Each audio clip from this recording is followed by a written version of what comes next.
Okay. Good evening. I'm Jackie Glass, Mama, Navy vet, certified doer, and the laced up legislator for the House of Delegates, 93rd District. Hey, y'all. So, as you know, we are in the process of really getting our legislative agenda together. Like, we're in the midst of it. And I told y'all, like, this past session, my biggest responsibility has been being a subcommittee chairperson.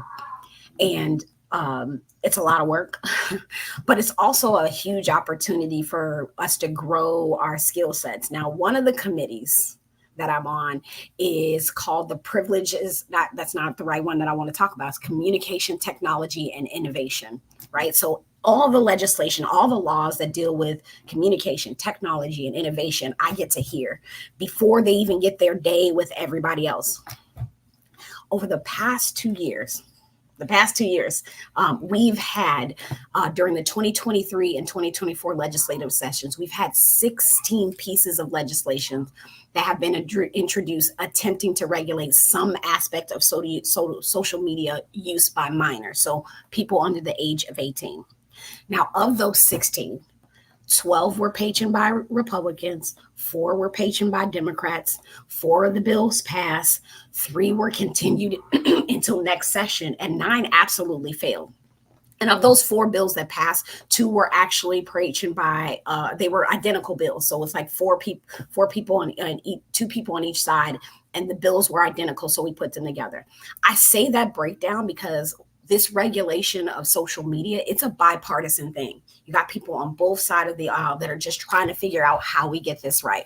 Here's the kicker, is that you can ask sometimes these people, who have you talked to? Like, where is this coming from? Are we just looking up to the federal level? Where is this? Help us understand. And tonight, for us, we're going to have the opportunity to talk to both young people, educators, folks in the social work field, folks that are legislatively involved too, just about what our roles are. Should we be legislating? What it looks like to be under, a minor and have access to social media, and then their thoughts. Y'all gonna do this with us? Can you do it with us? So I want to invite you or join the conversation, this roundtable, which you came here for. Your folks that are going to be talking. Remember, y'all, this is like we're in the living room, we chilling, we just talking, we just chopping it up, trying to figure things out.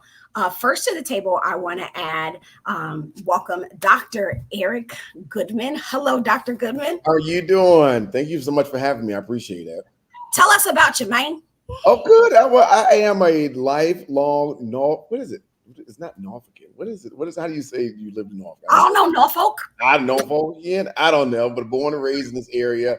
I have 2 sons that have one son is matriculated through Norfolk schools, one that is on his way through, and I was educated in Norfolk schools, taught in Norfolk schools, and was the principal in Norfolk schools. And I just recently moved into a position with a small private school, but proud to be here, excited to be here. I love helping anything, engrossed in any kind of conversation we're having with youth, minors about what they're doing. And I've been doing this for like 20 years, even though I don't look that old, Dang, you dating yourself? He old.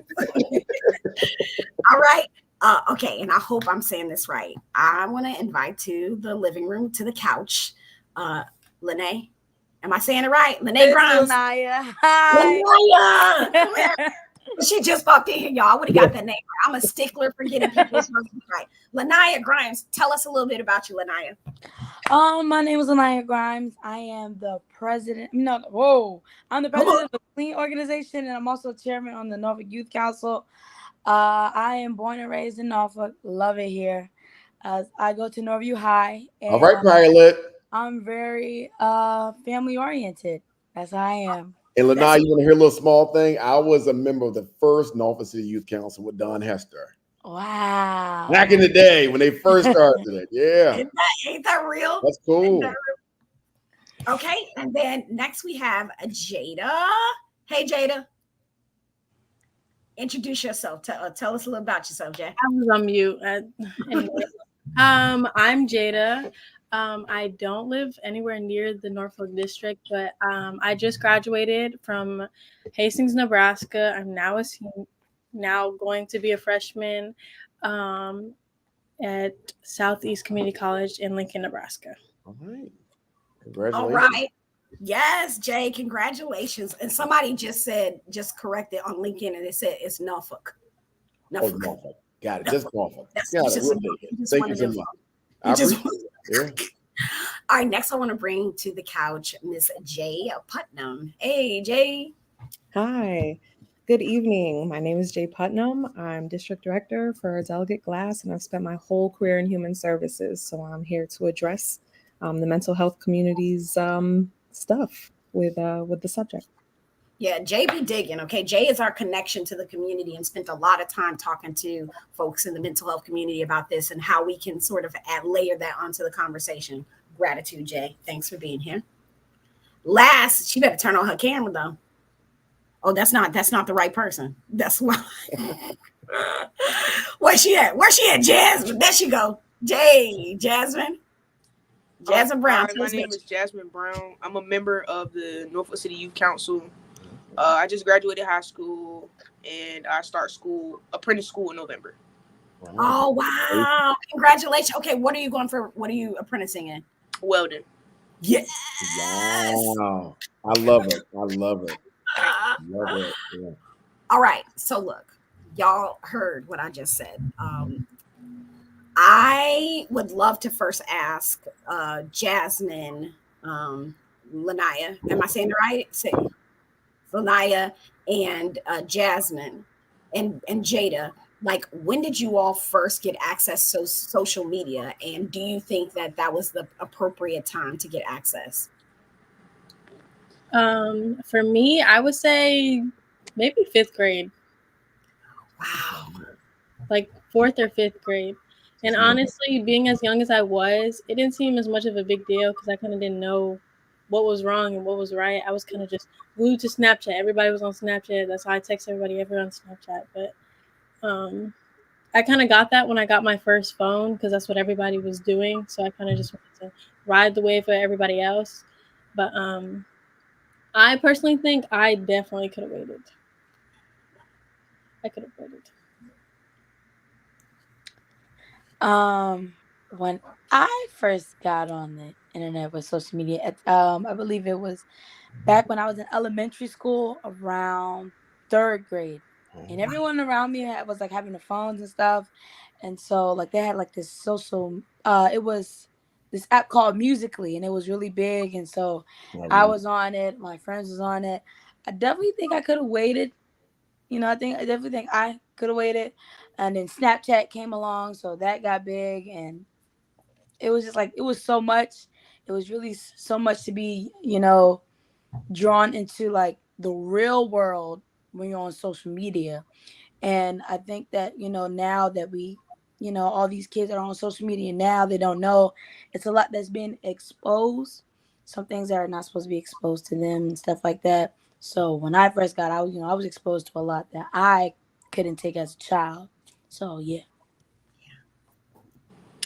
I would say I got into social media probably around like 6th grade when I first started middle school. Yeah, I had just got my first phone. I think, yeah, we were on Musically. Like she said, Musically was a thing back then. To be honest, I feel like no matter like where you are, you're probably gonna get exposed to some type of social media like somewhere. It's just so broad now, like anybody can have access to it really. So I really don't think I feel like it should be a right age. Like you shouldn't be on Instagram like when you're young or anything. But like I feel like you're gonna get exposed to it somehow. Yeah.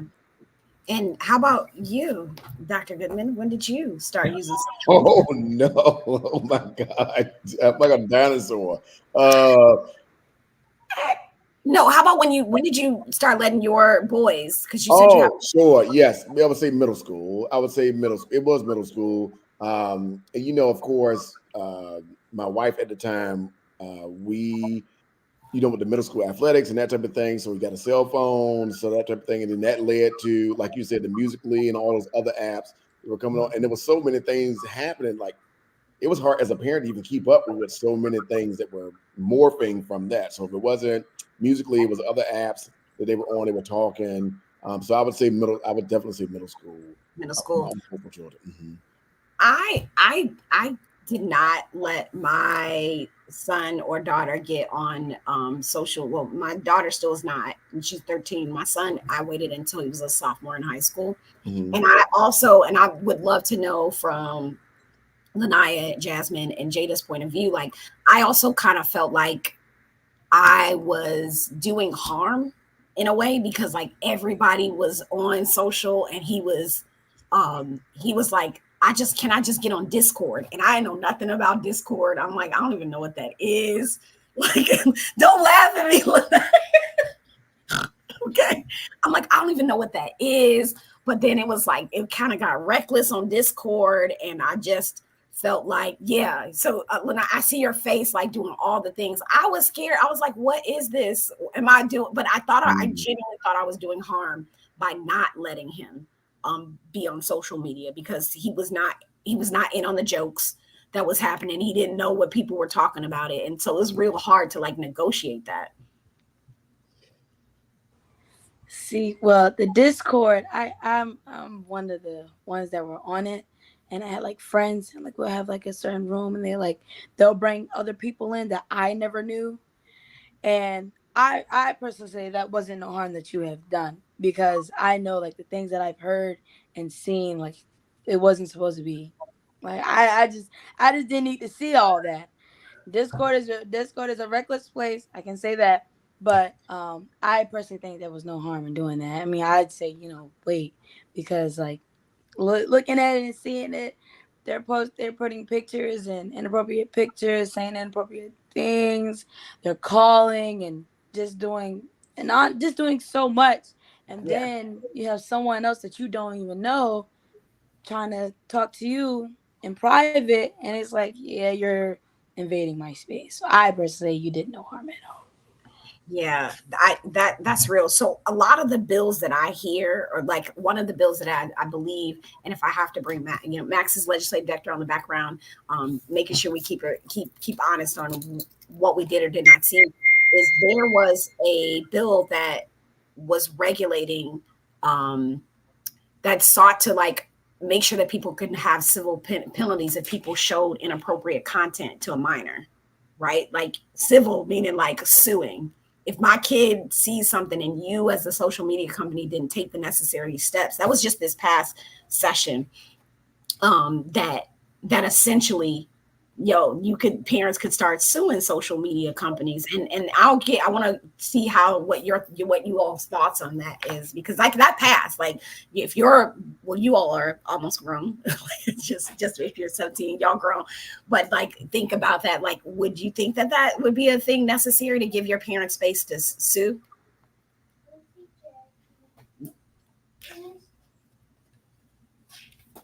I would say yeah. I mean, like you should have some sensory to like what you're posting. It's just some stuff shouldn't be posted. Like, and I feel like you said, like as an adult, like you should know that children shouldn't be looking at that. So, yeah, I think you should have a basis for that. I think that's reasonable. Yeah, I think it's also what Jasmine said. This right to me, like I said, I think it was right, because all these kids are being exposed, and then they're hitting links that are just like traps, and now they seeing something they're not supposed to see. Mm-hmm. So I definitely agree on sort of social media. Hey, y'all let this happen. And then this person said, well, I'm grown and I have this, but still children on this app. Now you just persuade the child to hit the link. Now they're exposed to what's going on. For sure. What about your thoughts, Jada? Back to is it Lanaya? I don't want to. Is Lanaya? Okay. Back to what Lanaya said about Discord. I personally, I haven't had any bad experience with it, but I haven't been on it very long. It was kind of in I guess I was in a safer space, you can say, where it was kind of contained, and it was more so of just like a friend group on there, streaming together, playing games together. So my experience wasn't bad. So I wouldn't be able to determine yes or no if that was like kind of a punishment for him to have it or not. What was the second question? I already spaced it.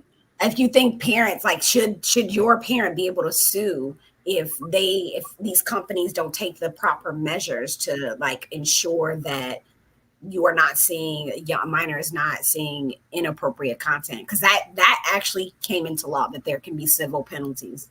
Absolutely. I do think that is, because that's kind of for everywhere else, even for bigger companies. If something goes bad there, you can sue, like Walmart. Something's bad there, you can sue Walmart. I feel it should be treated as kind of every other company, because once again, this is the youth. This is our future. Like, you can't just kind of give access to all these little children and let it continue over and over again, because it's just going to be repetitive and it's going down. For sure. And here we have, I just put a comment up there. Charlene Christopher. Hey, Char. She said, good evening. As a senior person watching this, my niece struggles to monitor her son's use of technology. And I don't know if they need it until high school. Like, y'all, we out here struggling, okay? As adults, we don't know what's happening. Like, next, someone said, and y'all gonna have to explain this because I've never heard of it. Never heard of Musically. Like, what is it? Okay, so do you know what TikTok is? Yes. It's basically the old TikTok, basically. Okay. Like, before it was TikTok, it was Musically. I remember when they had to like shut it down and they were like putting on everyone's page. It was like, hey, this is like, it was like an eviction notice. Like, hey, like, we're gonna like break this down because they're about to make this TikTok. So yeah, that's basically what it is. Yeah, that's what it is. So Musically was old TikTok. That's right, because you could do dances on there, right? Like, pick the song and do the dance. I remember this. So you bringing back memories? Yeah, that was back. I remember that. I remember that. Speaking of TikTok, and I want to tie these in together. Is that we heard so many TikTok bills? Can I just tell you, like, one that just prohibits minors from even being able to use TikTok.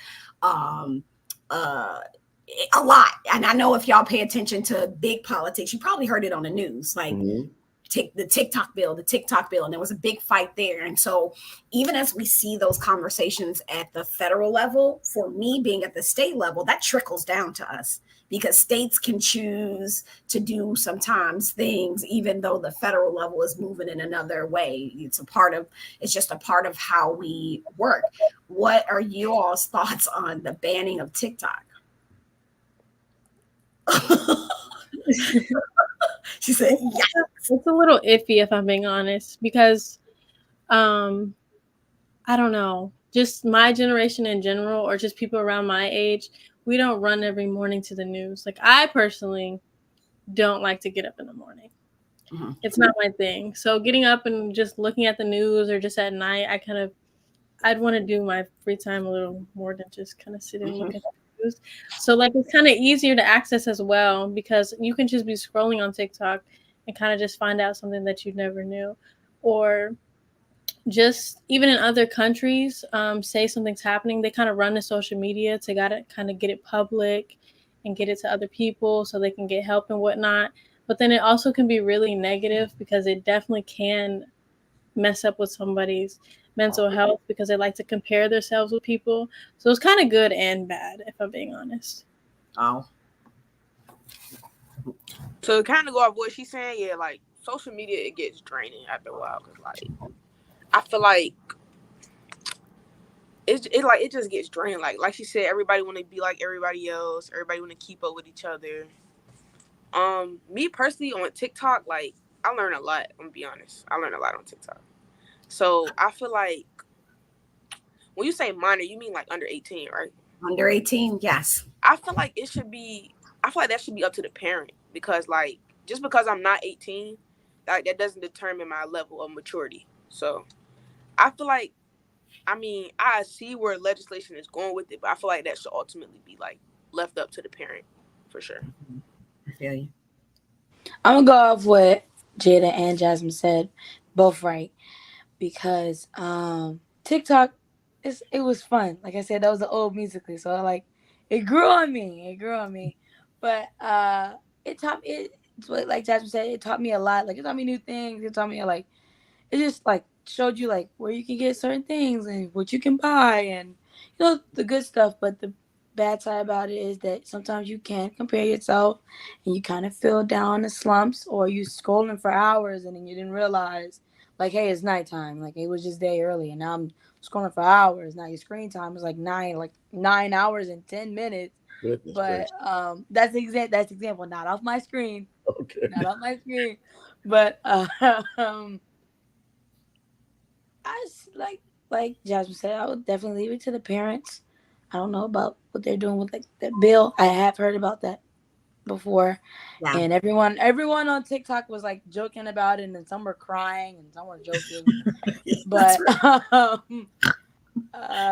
it's just so much because of what's going on right now in this world. People are saying, "Oh, TikTok isn't good," and you got other parents who's like, "Well, I just learned how to make a carrot souffle," and it's like, "Oh, well, I don't know what to do." It's just so much. It is. It's a lot. Go ahead. Yeah, I just think. Oh, I'm sorry. I just think that TikTok is like the TikTok stuff is very fun, but I definitely would say leave it to the parents. Yeah. So with that, Dr. Goodman, that's a thing. The relationship between leaving things to the parents and how that translates into the school environment is really interesting. One of the bills that were passed this year was directing the creation of sort of model policies and practice on safe and responsible usage of sites. Do you believe that, the educational sphere has some responsibility in this whole helping guide the parent and the young person with social media? Well, I think it's a good question. And one of the things, like I said, when you talk about Musically, I was actually teaching when that first came out. So I was in the classroom as a classroom teacher. But just even as it's the schoolhouse, as a schoolhouse or the school divisions that I've been along to, the cell phone media policy has evolved. Because at one point, cell phones were obsolete. You could not have a cell phone in a classroom, in a building, that type of thing. But now school board members, policymakers have understanding that the cell phone is going to happen. So right now with social media, it's the same thing. It's going to happen in class. It's going to happen in the hallway. It's going to happen in the restroom. There is not a child in my building that does not have a cell phone on them. And it's but leave it in your backpack and that type of thing. But then you get into the argument and that type of thing over it instead of embracing it, And so when we're talking about parents and the parental part, I agree with them saying that the parents, you have to kind of leave it to the parents because the schools starting to regulate that and get all into you can't do this, you can't do that. That's not our lane. I don't think that's our lane. I can tell you one of the things that I've been doing is that we have a great partnership with Children's CHKD here locally. And so they've been working with my parents in different workshops about the effects of social media on the mental health of teens and those type of things. Because I think you have to educate the parents, and you got to also think about it. When I think about it, the way we were raised, Delegate Glass, because we're not too far from each other. But there was a lot of control at some point.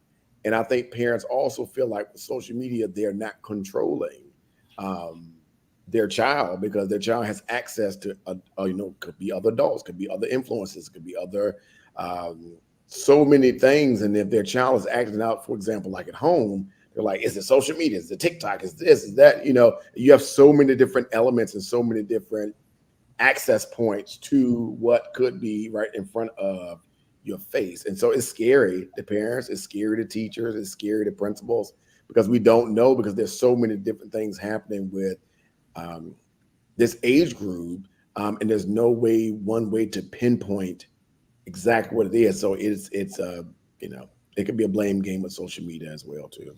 Yeah, that's real. And I wanted to bring Jay back in because Linnea also mentioned about like being on there and comparing yourself to people and like all these different things that go with having access. And Jay, I just wanted to tap in with you about some of the things that as you guide, because Jay, I'm listening to Jay as she listens to the community, right, on policy. She's out there on the ground, like having the conversations. What have you heard around that sort of idea of the mental health of our young people, of our minors and abroad with social media? Well, the mental health community is seeing a lot of just an a general increase in generalized anxiety. This looks like over checking phones and not being present. There's a basic, need to feel like you have to be available online, that you have to be present. Even a study from Aspire in Maryland stated, they used FOMO in their training tools for the Hampton Roads area because it describes it quite perfectly. There are effects from FOMO. You feel like you have to constantly be engaged in what's going on. And even if you're feeling that pressure from social media, it's kind of hard to step away from that because how will you be seen? What are your peers going to think if you're not present? They're also seeing a lot of self-identity, issues coming from that, unhealthy comparisons, especially for, your body. They cited females are actually experiencing social media addiction at higher rates than males. Um, you also have sextortion as a big issue affecting our kids, and the main recruitment is online. So when What you're is sextortion? Can you break that down? Because some people is like, what in the world is sextortion? It's something that we worked on too. Go ahead. yeah, well, if you're exchanging pornographic pictures of yourself, these look like nude pictures or images like that with somebody that you think you trust, that you think you might have a special connection with, even love, and then they come back around and say, okay, so now that you've sent me these pictures, I'll show everybody if you don't do this, this, and that. And a lot of the times that can lead to obviously really bad consequences depending on what's being asked, and a lot of times that leads right into human trafficking, depending on the amount of guilt that person has for, even thinking if those pictures were exposed. So we have a lot of this going on with our young people. We have children as young as 6 being exposed to pornography. We have a lot of issues when it comes to just the transfer of information on social media with our youth that are trying to reach for acceptance or, exploring themselves or exploring their identities, and they're doing it quite publicly. So the public is seeing what this looks like when it comes to kids coming into appointments in the mental health centers, self-diagnosing themselves. Instead I of know y'all done said, I got ADD. Who done said that? And ain't been diagnosed. Instead of somebody just being an all-around jerk, they're narcissistic. Now we're, labeling others because we have access to knowledge and we feel that we know things about ourselves or each other. And what this is also leading to is them not wanting to go to therapy or access mental health services because, you know everything. Yeah. You know what you need. So I'd love to hold on a second, Jay. I just would love for the young folks in the space to sort of respond to that, or if you've seen that, or you can identify with that. What Jay is saying about mental health and social media. I get that. I had no idea like children that young being exposed to that. That is crazy. Like I didn't even know that statistic. But like looking at your point of view from it, that definitely makes sense. I just feel like everybody should just take a break from social media at some point. Like no matter how old you are, like it just it just drains you. Like it just sucks you in. Like it really consumes you. I just feel like you should always take a break from it anyway. But like that's crazy. Like I had no idea of like what you were saying. That's crazy.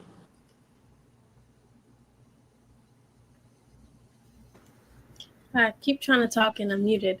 But as Jasmine said, I do find that crazy. But also, unfortunately, I'm not that surprised. I mean, obviously, for a 6-year-old to have access to that, and it's really easy to, which is very frustrating for me, and I don't even have kids, and for just looking at it, like, dang, like I'm looking at a 6-year-old right now, and just like, I find it crazy. Do that thing where I space on the second thing I was going to say. I'm gonna come back to it. I already said that. What Miss J has said is it's not surprising at all. Like Jasmine also said, it's not surprising at all, especially being a high school student. And it's really kind of big in there, especially in high school. Everyone's upset, everyone's sad, and then you have people that share inappropriate pictures on one another, and then there's like a big fight and stuff like that. And then the other person that just feels depressed, they're like, hey, I did X, Y, and Z, and I don't feel really good, and they're just dealing with so much.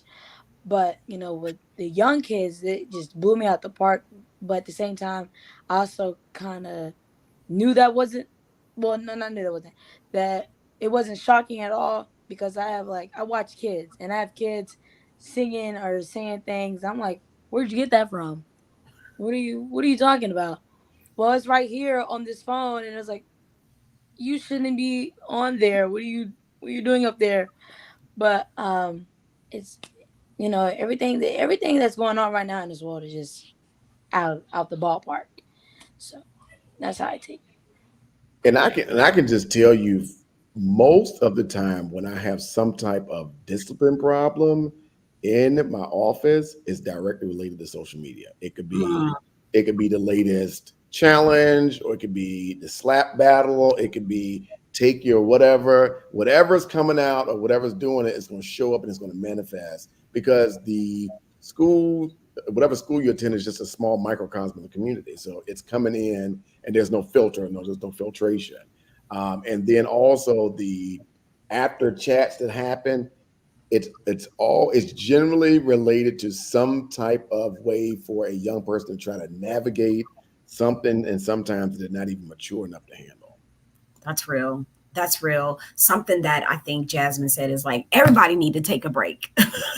A bill that we heard this past session, and I thought it was super interesting, right? So I'm sitting in a committee, and we're hearing bills about addictive feed, right? So I think it was two separate bills talking about banning addictive feed. And then I heard another bill that says banning infinite scroll for minors. Same thing. They're saying we want to get rid of where you scroll and scroll and scroll, and it keeps giving you suggestions. And if you started social media very early, let's just say Instagram, for instance, at some point they would tell you you're all caught up and it would stop you. And then it switched to this. It just keeps giving you suggestion after suggestion. And then now you said, like, and then it's dark, and I've been sitting in front of this forever. And it was really kind of the conversation about the legislation. I don't think either passed. Max, correct me if I'm wrong. No, neither one of those passed. And I think they got carried over, and I'm checking my list. Targeting the addictive feed bill, plus targeting advertisement, and like targeting, selling things on social, got continued to next year. So we'll hear them again next year.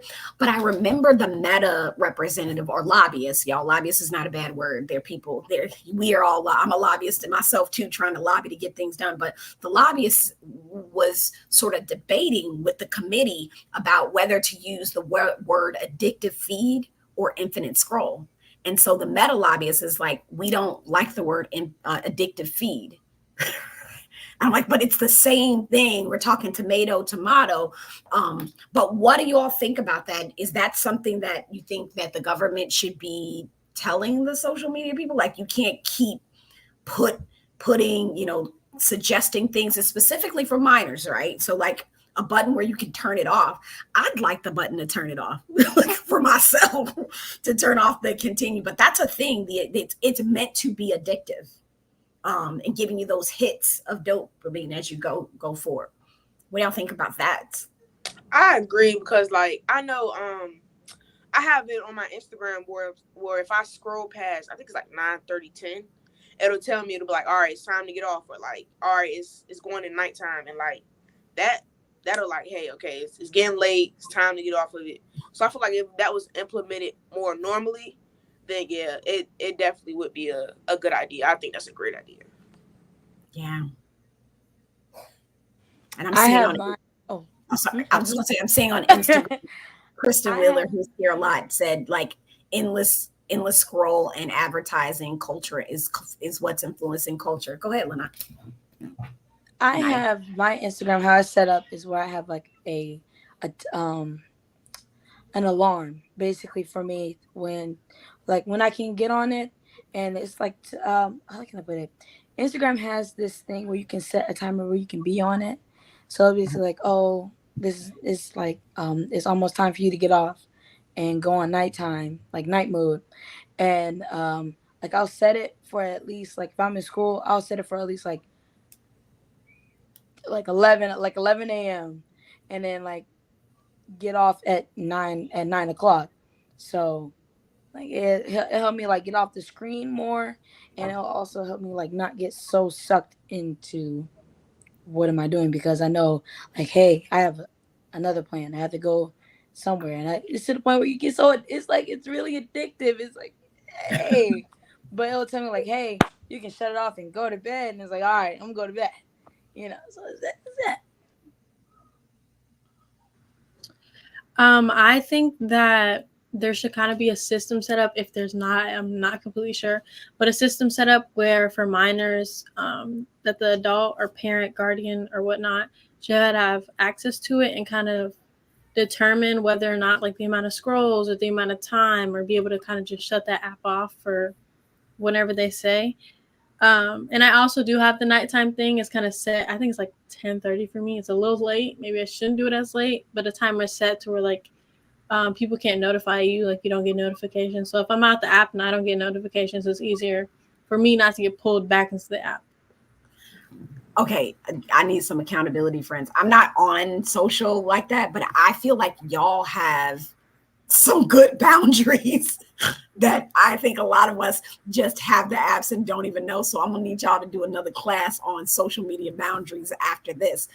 And I say that because I remember one night I was on I'm that mom that will send my kids a reel, like, yo, you need to check this out. And I tried to send something to my son because I was up late, and it was like, he is not accepting, is in quiet mode, and is not. And I was like, quiet The mode? mom is trying to send the child with boundaries. Oh my God. I said, how? Wait, it's terrible. me though. It's me. But I loved it. I was like, well, that's really freaking responsible of him. Like, yes. Okay, I get it. But Jasmine, I feel like you came off mute and you were about to say something. I was gonna say, like, going off what Jada said, I know Apple used to have it where like you could have the parental control. So like you would have a password to their apps and stuff like that. Like you would be able to like if it was too past their bedtime, or their app, like certain apps would lock. So yeah, I think like if that got implemented more into like the apps themselves, not just like through Apple, that would be a great idea. Yeah, I agree. I think they do still have that where the parent kind of gives them the amount of time, but they definitely should go more in depth with it, like for Instagram, TikTok, or whatnot, to kind of have that maybe parent guardian kind of setting, and then log in and do what you have to do to kind of put that in set and kind of be able to. I was a child of a parent that actually done that. She had an app. It was like basically like watching my screen while I'm on my phone and she's on her phone, and like she'll watch my sister's phone. She's like this. She's like, oh yeah, what are you doing? Are you on that? Lock it. And it's like, what are you doing? I can't even watch a whole YouTube video. She's like, I told you it's time for you to go to bed. Lock. And it's like, I can't even get on the phone. So I was just, and this wasn't on an Apple phone. This is like on Android. So she's like, oh, you're up late? Lock. Go to bed. And it's like, you know what? You can have the phone. I'm going to bed. And now that I'm old enough, it's like, yeah, it's time for me to go to bed. Everyone's like, it's like 9, 8 o'clock. Nah, it's time for me to go to bed. I don't have time. But once you like grew up with that type of stuff, you kind of get like used to it. So I do think that I'm new to the iPhone world. I'm new to the whole iOS stuff. But I know that if it was like that, they had something like that, it would be great for the kids and stuff like that. So. Yeah, your mama probably had to pay for that app because I had that, right? Like, yes. And it cost, it was a free app. We had a whole thing where I had to pay. I did the same thing of like my son's phone locked at a certain time. But as a parent, I don't know about you, Dr. Goodman, I also negotiated about self-control right? Like, how much control do I take of the situation? And then how Mhm. much do I allow the opportunity for, because I'm not going through it with my daughter right now, but like, how do I allow for them to exercise self-control? Because it's there. Can you say no to yourself without me putting that boundary?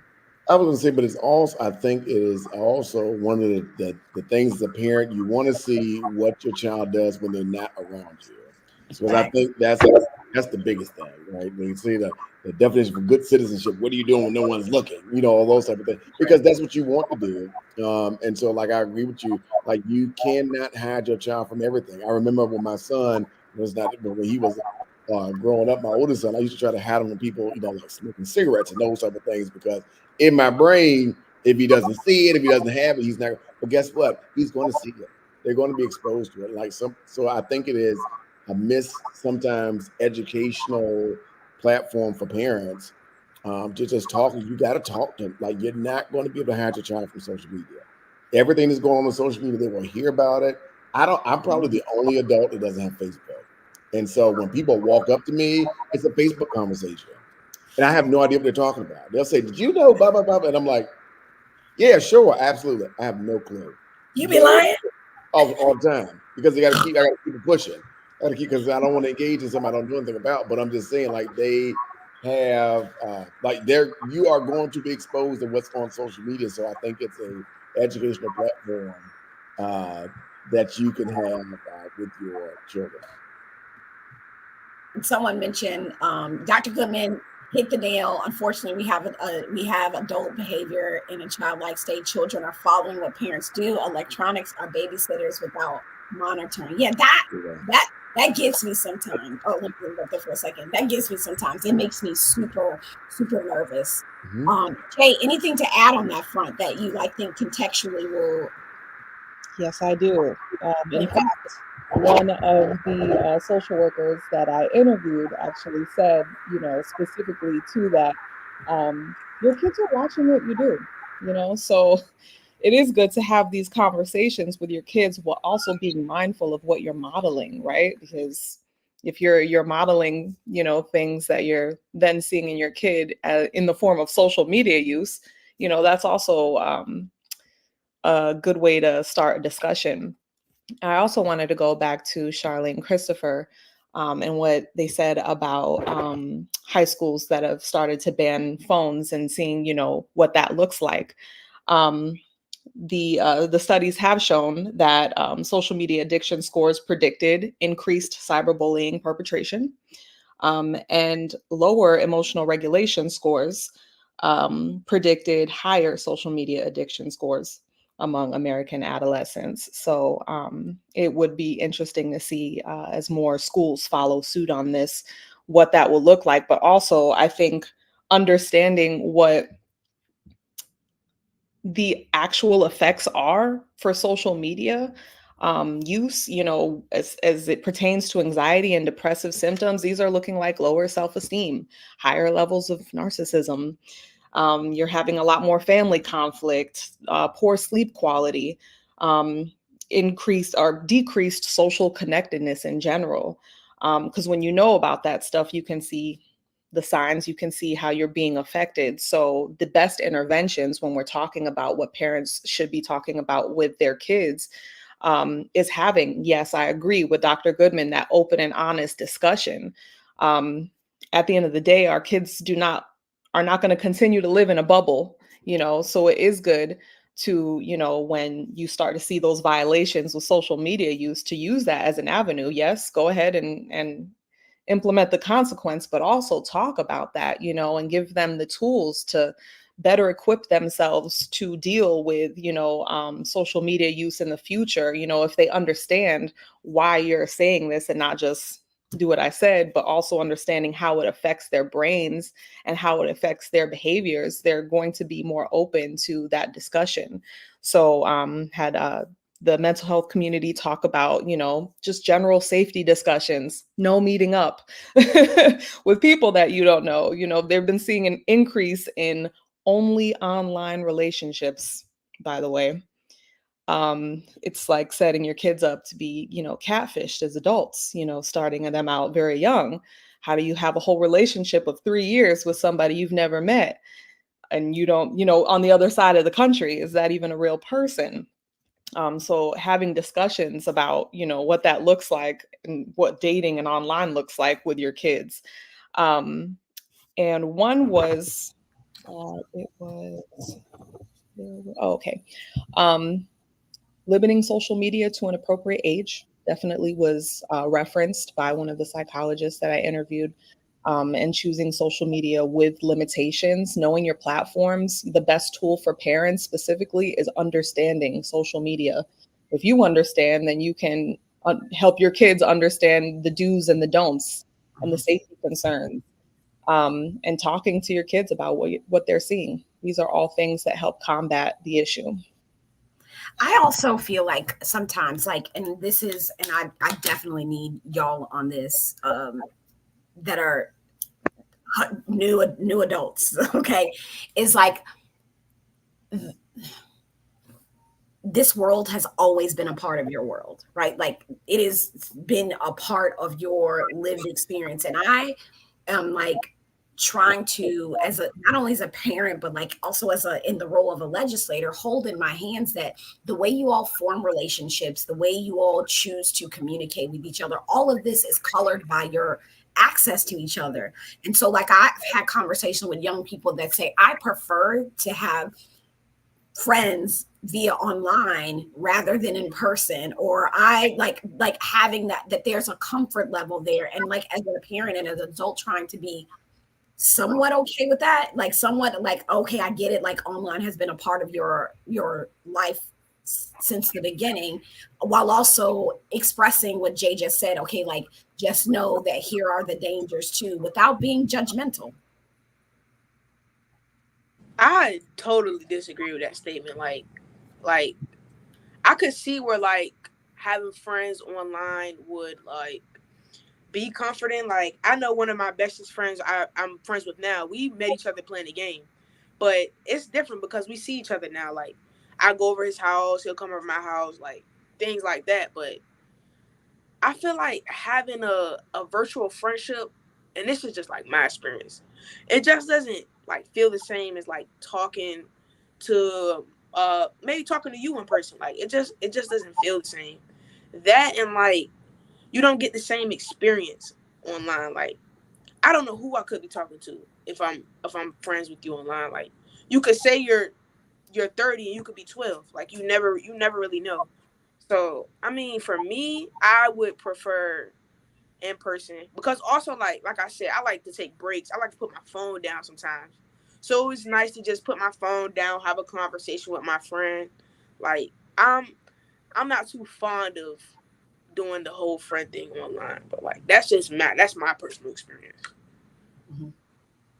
I'm gonna go with Jazz. I'm not too fond with the online friends. Now I have made like one online friend, but it's not like, hey, like we need to see each other. I mean, like, yeah, you're all the way over there, but I'm all the way over here. Let me just make sure. And then like we FaceTime, and I was like, okay, this is the person I am talking to. This is the person that I know that I'm talking to. Okay, cool. But I'm big on meeting my friends in person. Like that's how I made my best friend. I met her in school, and we didn't meet from just other people like around the school, and then we talked on social media, and then we, if we did come in person, we're not speaking. No, like we started off in school, we're here, we're communicating in person. We're really big on like going out and like mentally checking up on each other because of like the COVID and stuff came through. So it made her go into a depression state, and I went to a depressive state as well. But after COVID was over, we still like made sure like we'll hang out and still like check on each other in person. So we're really big on, like, I'm really big on meeting people in person Yeah, because I want going to off know what she the person. said, oh my fault. Like yeah, going off what she said, I just feel like COVID ruined a lot of things, like a lot of genuine things. Cause like before COVID, like I never heard of nobody making friends online. So like, I feel like COVID just took away the genuineness of things. I see that.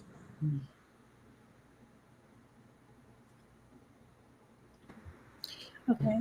I had to write stuff down because everything kind of just keeps leaving my mind.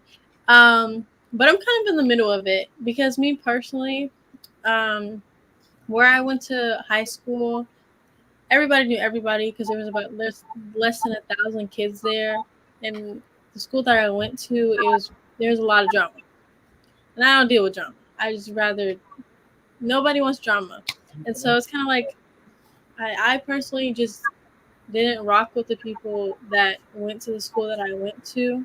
So I do have online friends, like Jasmine said. Like I have people that I play with, like COVID friends that I have, like that I met on Monkey or I met on House Party or just something like that. But then I also have like with this program I used to be in called JAG. It stands for Jobs for America's Graduates. Um, it's a program, kind of a dropout prevention program, as well as it gets you ready for kind of what you want to do for college, what you want to do as far as the workforce and stuff like that. And it's within 39 states. And so I kind of have these friends that are in this program that I just never get to see, but then we can also relate to something. So it's kind of back and forth. And if there's noise, I'm sorry, my computer is overheating. Oh, we can hear it. It's hot. I received that, and I think we are going to. Hold on, is that me? Okay, I think we're going to be forever learning from you all on this. Like as you guys continue to transition and have your life with let me see, and have your life with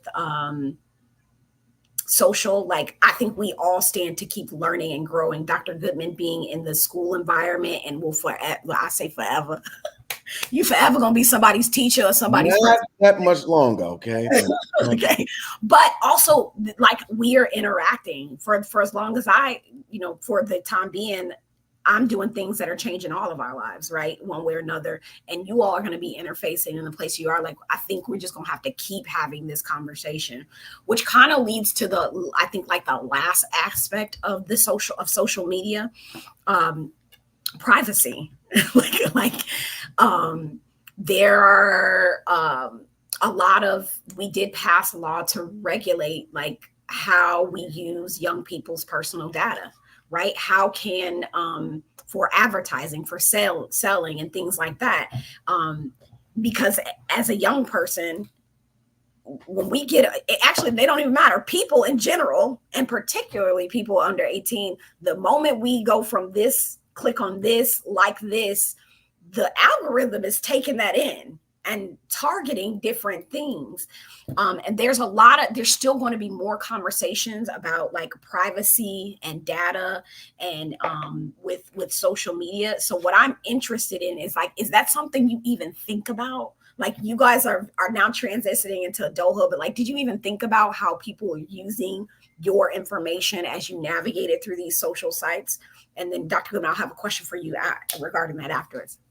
I would say yeah, because like I realized like at first I didn't know what cookies was, but like after I asked around, like now I decline it. Like I just feel like in some stuff you should have access to, and some stuff you shouldn't.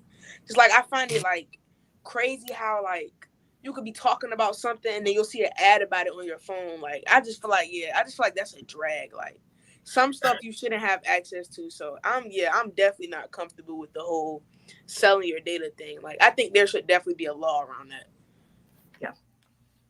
I'm going off what Jasmine said because I'll be like, oh, I want like this new cup and I want this, and then like there's a whole like TikTok video or like a YouTube ad is about the cup that I want. It's like I feel like I'm being watched. Like I don't like this. And going out with the cookies now, like yeah, I'm denying cookies. I don't want nobody to find out what else I want, what else I like. But I did not know that at all.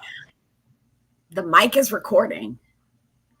And so when you think about the fact that each of you respectively are either in the age, either 18 or coming to 18, you were in 6th grade and 3rd grade, and they were they built this whole profile on you. And we're trying to regulate how they process that. Like, I say that out loud because there are a lot of people that be like, I hate politics. Like, I hate politics. I don't want to deal with that. Like, but like, this is policy, right? And whether we like it or not, all of the things that we do, we're legislating your life, right? Like, one law at a time, we're building, and it's not all the things that it's everything that we're doing isn't always to make it harder to live, but we're also trying to do no harm. And when it comes to the factor of young people, I think we have a responsibility to protect. But Dr. Goodman, I'd ask, in your role, what I find is like super difficult, especially with a job like I would imagine with being in the realm of education, is it's like there's a piece of people that's like, stay it out of my business, don't regulate. But then it's your responsibility to make sure it happens for these young people. And then we come in and start being a part of, like, lawmakers come in and start being a part of it. And I just would love to know, like, how you think we negotiate that moving forward, especially with something like social media, where we've heard Jasmine and we've heard Jada and we've heard Lanaya say, like, look, I said it right, Lanaya, right? I did say it right. I'm making sure. I was like, Jackie, check yourself real quick. But like, we've heard them say, like, there is a need here, but also parents, y'all got a responsibility too, like holding both of those things in hand without being a jerk. Sure. From your lens, you negotiate that lot. What cherry would you put on top there? Good, and that's a good point. And if we'll talk about a couple of topics after this, like, because I think when we talk about, especially when we talk about legislators, you do get the encroaching on too much. I think, sometimes you get there, you can legislate yourself to death, right? And I think what we forget is that legislators are connected to human life, so you are trying to do something to help every single avenue. And I think you can't do that. I think you have to, at some point, stop and say, that is a parent decision. Or, you know what, that is a decision for the school to make, or, something like that. So, like, for example, it's social media today, but tomorrow is going to be something else. And I think it still goes back to parenting. I still think it goes back to relationships or mentoring, so certain things I just think you'll legislate yourself to death. And I think it does keep people employed. It keeps legislators in office, and it keeps people, lobbyists out there making money off different things. But I think, like today, like you're talking about the ban of TikTok, it could be something tomorrow. It could be, another social media platform. Like you said, it was, like I said, it was Musically first. Then it was it was TikTok, but it's going to be something else. But it still goes back to great parenting, I think, and also having, great educators and great, like there's also, I think there is a opportunity for schools to create curriculum around daily life, So when you're talking about checkbooks, and when you're talking about savings accounts and that type of thing, you can also talk about social media use. Like, that can be a part of a curriculum. Because I think that we always talk about, that's something that can never be taken away from you, but that's how you break down the walls of ignorance, is through education. And so it is a great opportunity for some type of curriculum type thing. When you're talking about walking for 30 minutes and you're talking about going to sleep at night or meditating, it could also be, make sure you have a parameters on social media. That could be something that can be easily taught in a health and wellness class. Mm-hmm. That's something that I think that's why I was talking about one bill, that model policies on responsible and safe usage, that actually passed. And so I believe that the Department of Education is going to be sort of looking at, how do we put this in our school system, model policies, and things like that. Before we go, because we're down to the hour, I would love to hear from the young adults in the room. What is, if you were to tell the General Assembly, the Virginia State, Commonwealth, the General Assembly, here's the next step that y'all need to take around social media, what step would you ask them to take? I would say, going back to the mental health thing, to like kind of better the statistics, and that definitely put a limit on it, like how much you can scroll, how much you can access. Even though I feel like when it comes to access, it's kind of tricky, because I feel like that should be up to the parents, but I just feel like they should put a limit on it, on the whole social media thing. They should be able to do that.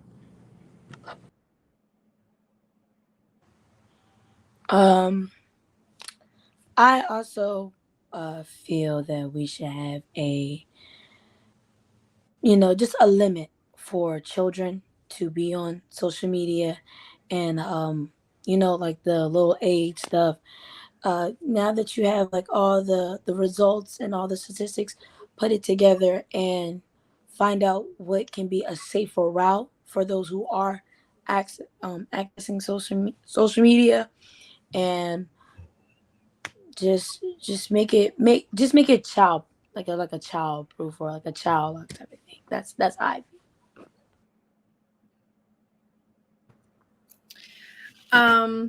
Is my computer still making that noise? Are we good? That should be good. Okay. I agree with the both of you on that kind of child lock thing. I don't know that I'd call it that, but kind of putting that limit on there and giving that parent or guardian that access to kind of determine the amount of scrolls, the amount of time and whatnot, or maybe even like once a month or once a week or every 2 weeks, like, hey, social media shut down for the day. Let's go outside and touch grass and socialize and do a cookout or something like that. Kind of just getting everybody together just so like it's so everybody can get a break, and so that we kind of, I don't want to say you don't have a choice, but kind of normalize going outside. Yeah. The data, like y'all collecting our data and selling it, like we gotta do something about that. Delegate Glass, you got to unmute yourself. My little, I'm showing my age. Jasmine, can you say that again? Because part of the time you weren't in the. Oh yeah, I got you.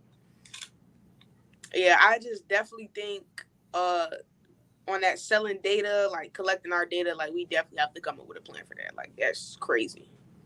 So it's great that you said that, because the bill, it's a House and a Senate bill. House Bill 707 regulates that process. We're working on minors' personal data. And I want to actually shout out the legislator that Michelle Maldonado has been out in Northern Virginia, like doing a lot of work specifically on data and minors, and really like trying to make another way.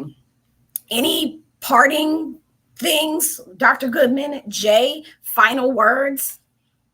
I would just like to commend the ladies that's on this panel. Like you all are doing great things. Continue with the Office of the Youth Council. Jada, congratulations on you going to community college as well. But just if I had you all as my scholars in my building, I wouldn't have the issues or some of the concerns that I've had in the past, because it seems like you all like taking the break. Those are you don't hear that often, saying, I need to take a break from social media. Like Jada just said, go outside and touch grass. Like you don't hear that from your generation most times. So I just like to, celebrate you all for understanding the importance of, because I think there's a healthy balance. And I think that's what we've been talking about. There's a balance. Like you can be on social media. Like I didn't know that my aunt, she ordered a mattress cover off of TikTok, and she's 55. So I'm not even on TikTok. And she was like, oh, I got a mattress cover. I was like, what? From where? TikTok? I didn't know it had a warehouse. So like she was educated. My 55-year-old aunt was educating me about TikTok. So there's a lot of, I'm just saying there's a good balance, but you all do a great job of modeling what should be in place for your generation out there. So congratulations to you all. And I will say, one thing I really loved hearing from this clinical psychologist was, kind of acknowledging like, hey, social media, it's 2024, it's going to be a thing. Like, here we are. But, just making sure that if your kids are accessing social media, that's not their only platform for social connectedness. We're not in COVID anymore. We are post-COVID and dealing with post-COVID things, but encourage some sports, some physical grounding, activities for emotional regulation, whether that be games or just a continued open discussion, just something to pair with social media use, so that when things go wrong, when cyberbullying happens on social media platforms, it's not the end all for your kid, which if it's their only platform, it often can be. And I I'd say is what I'm learning, as a parent and trying to take that information that I'm learning and apply it to this role, is that when I was growing up, everybody said that Google was going to kill education. The internet was going to kill everything. And it was death because the internet was making lives. It's going to make people dumber, which that's debatable.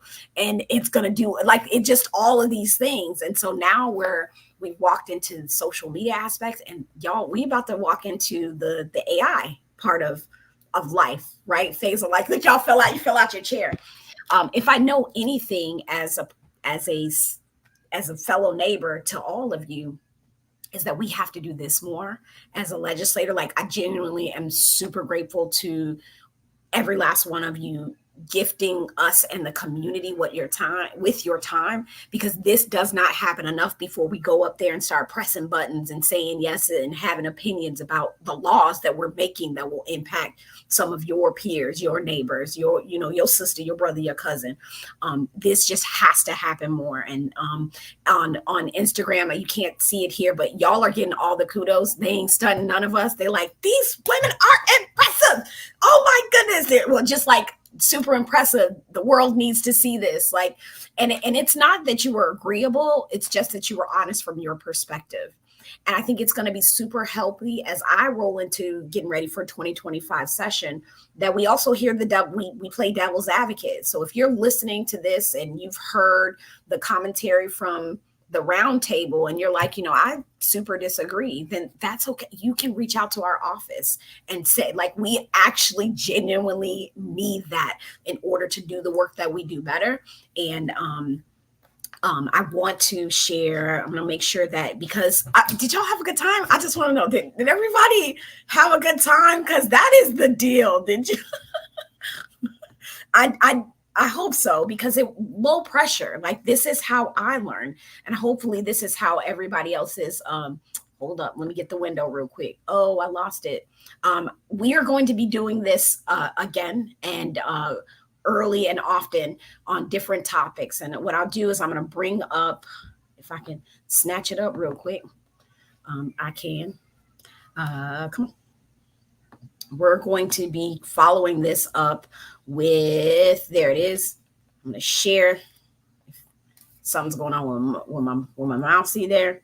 Got you. So this was our first of several policy roundtables. Shout out to the team. Please give everybody your love in the comments.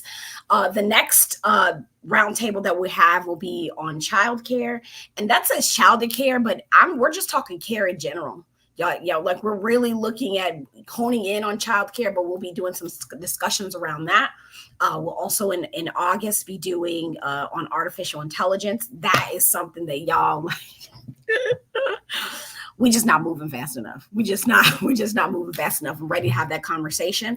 I also sit on the committee for transportation innovation. So we'll have conversation about speed cameras. That was a big hot topic during the legislative session. And then election reforms, as I'm the subcommittee chair for election administration, meaning all the laws that talk about how we vote, when we vote, all that good stuff. Sit on that committee. So I invite you the third Tuesday at 6 p.m. all the way up until October to join us for these roundtables. It's just going to be a casual conversation. And if you feel like you know somebody, if you're looking at one of these things and you're like, Jackie, you got to have this person on there with us, hit us up, right? We want everyday people. We want people that's like this. What you see right here, like this here. We're not trying to just do experts. We do enough talking to experts, and we need to do more talking to our community. So thank you all for your service respectively. And I hope everybody's able to have a good night. Be well. Y'all, hold on, pause. Hold up.